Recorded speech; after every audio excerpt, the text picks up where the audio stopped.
Assalamualaikum warahmatullahi wabarakatuh.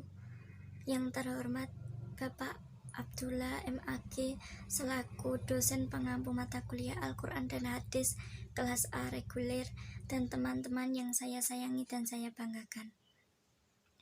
Di sini kelompok 2 akan menyampaikan presentasi tema 1 dan tema 2 yang berjudulkan pengertian, kedudukan, dan fungsi Al-Quran, serta sejarah penghimpunan dan pembukuan Al-Quran. Sebelumnya, saya akan memperkenalkan terlebih dahulu kelompok 2.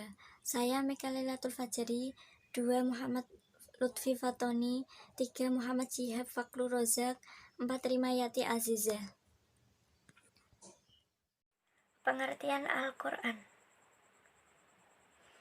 Secara etimologi atau bahasa, Al-Quran merupakan masdar dari kata qura'ah, berarti membaca. Sedangkan menurut Quraish Syihab, adalah bacaan yang tertulis. Di kalangan para ulama, dijumpai adanya perbedaan pendapat di sekitar pengertian Al-Quran secara etimologi.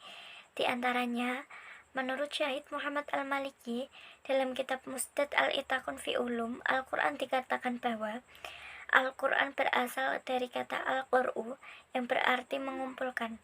Arti ini merujuk pada realita Al-Quran menurut inti kitab-kitab samawi dan mengandung rumus ilmu pengetahuan.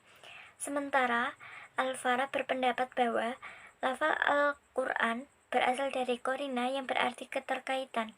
Karena dilihat dari segi makna dan kandungannya, ayat-ayat Al-Quran itu satu sama lain saling berkaitan.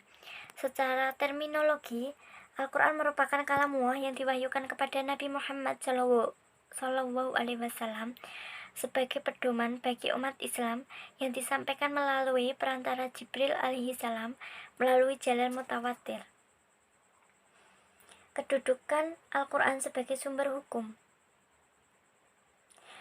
Al-Quran merupakan pedoman hidup bagi umat manusia, sebab di dalamnya terkandung aturan dan kaidah-kaidah kehidupan yang harus dilakukan.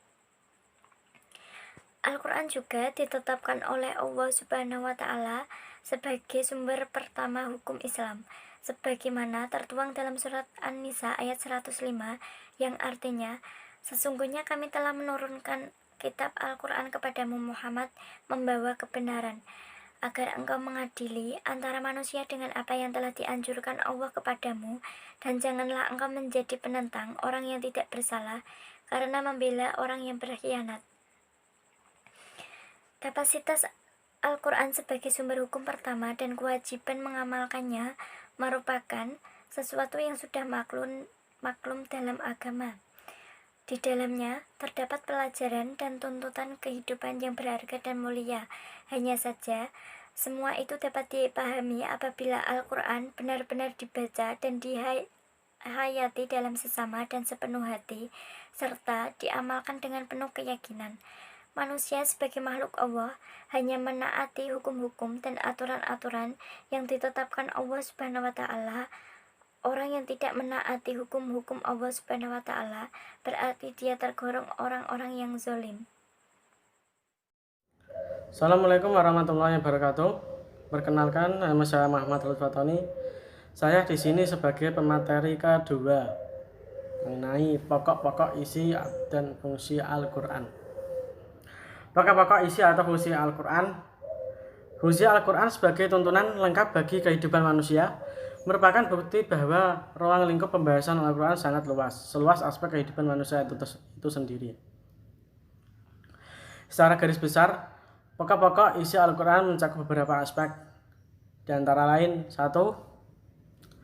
Pembahasan mengenai prinsip-prinsip akidah keimanan. 2. Pembahasan menyangkut prinsip-prinsip ibadah dan muamalah. 3. Pembahasan yang berkaitan dengan akhlak. 4. Pembahasan yang terkait dengan sejarah. 5. Dasar-dasar ilmu dan teknologi. Nah, itulah yang saya sampaikan pokok-pokok isi atau fungsi Al-Quran. Bisa disimak sendiri.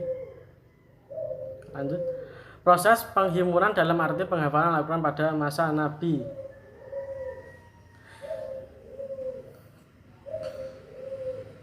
Sejak awal pewahyuan Al-Quran hingga menjadi mushaf telah melalui proses panjang, mulai dari ayat pertama turun sampai ayat yang terakhir turun.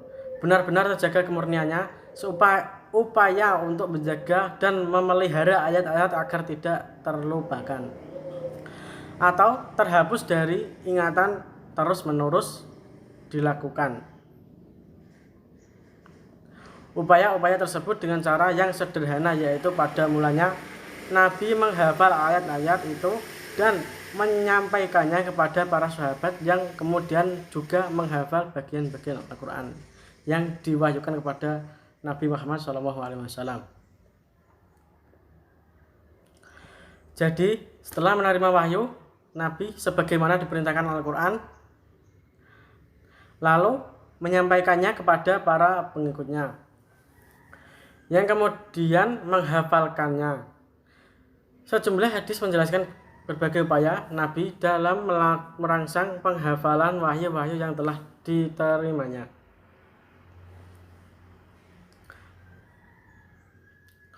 Para sahabat berlomba-lomba menghafal ayat-ayat yang diturunkan. Mereka saling membantu dan berbagi hafalan, sehingga jumlah mereka yang hafal Al-Quran sangat banyak. Di antaranya Abu Bakar As-Siddiq, Umar, Utsman, Ali Talah, Sa'ad Ibnu Mas'ud, Huzaifah, Salim Maula bin Huzaifah, Abu Hurairah, Ibnu Umar, Ibnu Abbas, Amro ibnu As, Abdullah bin Amr, Muayyah ibnu Yubair, Abdullah ibnu Sa'ad, Aisyah, Hafsah, Ummu Salamah dari Muhajirin, Ubay bin Ka'bah, Mu'az bin Jabal, Zaid bin Sabit, Abu Darda, Anas bin Malik, Abu Zaid, dan lain-lain dari kaum Ansor. Nabi Muhammad SAW juga memerintahkan beberapa sahabatnya yang pandai menulis untuk menyalinya Al-Quran, untuk mengabdikan media yang pada waktu itu masih menggunakan bahan-bahan seadanya seperti kulit hewan, tulang, dan pelepah kurma. Sebelum wafat, Nabi telah mencocokkan Al-Quran yang diturunkan Allah kepada beliau dengan Quran yang dihafal para hafiz. Surah demi surah, ayat demi ayat, maka Al-Quran yang dihafal para hafiz itu merupakan duplikat Al-Quran yang dihafal Rasul. Di samping jaminan dengan penghafalan tersebut, setiap tahun malaikat Jibril datang menderaskan ayat-ayat yang sudah turun kepada Nabi. Dan pada tahun terakhir malaikat Jibril datang 2 kali, sebagaimana disebutkan di atas. Nabi bukan sekedar mendiktekan para sahabat. Setelah itu sahabat pada menulisnya, tetapi sekaligus memberikan petunjuk letak ayat atau di mana, sesudah ayat mana, pada surat mana, atau dengan kata lain Nabi sudah memberikan petunjuk tentang tertib al-ayah wa asyuwar.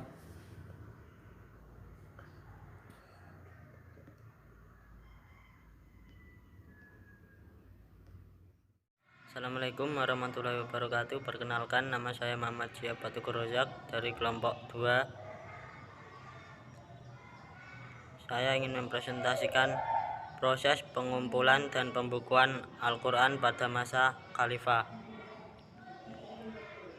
Pengumpulan Al-Quran zaman kekhilafaan Abu Bakar. Dalam peperangan tersebut sejumlah penghafal Al-Qur'an telah terbunuh. Ada yang mengatakan 70 orang dan ada yang mengatakan 500 orang. Kondisi ini sempat mencemaskan Umar bin Khattab yang dikhawatirkan akan berdampak pada hilangnya sebagian syuhuf. Oleh sebab itulah Umar bin Khattab mengusulkan kepada Abu Bakar sebagai khalifah untuk mengumpulkan Al-Quran dalam satu mushaf. Semula Abu Bakar keberatan karena khawatir termasuk perbuatan bid'ah, sebab Rasulullah SAW tidak pernah memerintahkan seperti itu. Tetapi dengan berdialog bersama Abu Bakar, Umar berhasil meyakinkan Abu Bakar bahwa usaha pengumpulan Al-Quran seperti yang diusulkannya itu hanyalah meneruskan apa yang telah dirintis oleh Rasulullah SAW itu sendiri. Hanya beliau telah memerintahkan kepada para penulis wahyu menuliskan semua ayat yang turun. Kata Umar, kita hanya mengumpulkan kembali tulisan-tulisan yang berserakan itu untuk kemudian membendelnya jadi satu sehingga terpelihara keutuhan dan keasliannya. Setelah Abu Bakar sepakat dengan usul Umar bin Khattab, kemudian Abu Bakar memilih orang yang paling tepat untuk melakukan tugas suci tersebut adalah Zaid ibnu Sabit, dan Umar juga menyetujui pilihan Abu Bakar. Dalam melaksanakan tugas, Zaid mengikuti metode yang digariskan oleh Abu Bakar dan Umar, yaitu mengumpulkan Al-Quran dengan tingkat akurasi yang tinggi dan hati-hati. Sumbernya tidak cukup hanya hafalan dan catatan yang dibuat oleh Zaid sendiri, tetapi harus bersumber dari dua sumber sekaligus. Pertama, catatan-catatan yang pernah dibuat di zaman Rasulullah. Kedua, hafalan para sahabat, dan setiap sumber harus dikuatkan oleh dua orang saksi yang dipercaya. Keterangan ini menjelaskan metode Zaid bin Sabit dalam mengumpulkan Al-Quran bahwa pengumpulan tersebut berpijak pada dua hal. 1. Hafalan yang tersimpan dalam dada para sahabat. 2. Materi yang tertulis di depan Rasul, dan materi tersebut tidak diterima kecuali dengan kesaksian dua orang yang adil. Melaksanakan tugasnya dengan baik, tersusunlah sebuah mushaf yang dikumpulkan dengan tingkat akurasi yang tinggi dari sumber yang mutawatir dan diterima secara ijma oleh umat Islam waktu itu. Ayat-ayat yang sudah dinasak tidak lagi dituliskan. Ayat-ayat yang sudah disusun sesuai dengan urutan berdasarkan petunjuk Rasulullah SAW. Sekian dan terima kasih. Wassalamualaikum warahmatullahi wabarakatuh. Assalamualaikum warahmatullahi wabarakatuh. Perkenalkan, nama saya Rimayati Azizah, NIM 2150510034. Pengumpulan Al-Quran zaman kekhalifahan Utsman bin Affan. Perbedaan pendapat yang terjadi tentang qiraah antara umat Islam dari Irak dengan umat Islam dari Syam waktu perang Armenia dilaporkan oleh Hudzaifah ibnu al-Yaman kepada Khalifah Utsman. Kalau tidak segera diatasi, dikhawatirkan pada masa yang akan datang akan menimbulkan fitnah dan malapetaka besar bagi umat Islam. Ternyata memang khawatir. Kekhawatiran Utsman dapat dibaca jelas dalam pidatonya waktu itu.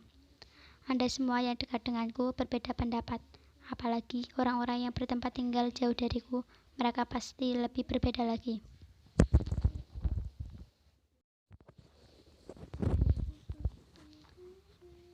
Utsman segera mengambil langkah antisipasi dengan membentuk sebuah tim penulisan kembali Al-Quran ke dalam mushaf dengan acuan utama mushaf Abu Bakar.